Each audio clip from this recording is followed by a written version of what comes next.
do it. We want to urge our brothers and sisters who are in the security sectors, act now. Arrest all the criminals who are involved in crime in Kisii.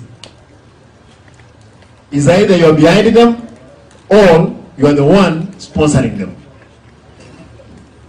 Kwa hivyo wananchi mkae choncho, mimi nitapeana direction kesho ni nini tunafaa kufanya kwa masuala ya security in our county.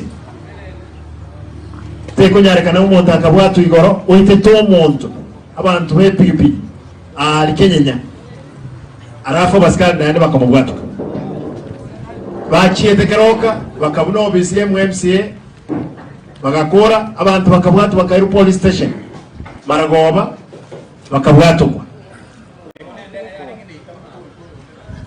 Abantu baitu, be prepared. We are going to make sure Kisii is safe from all these criminal gangs. Thank you and God bless you. Kwa hivyo hiyo mti amku nipo hapa ama mnataka nikuja hapa? Haya. Mwalile, ndiye mwalile mwenguleka kibia. Aina matoke manya. Aina aentokwano ene miengi matoke ile. Asante.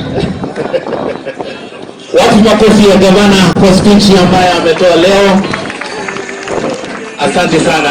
Naomba wawakilishi kila sub county tukuje watatu ambapo gavana atawapatia avocado, tupige picha na gavana alafu ndio arrange officially function ya leo. Tafadhali watatu kila sub county. Ama ni watatu kwa sub county ndio wewe utagaiga. Watatu.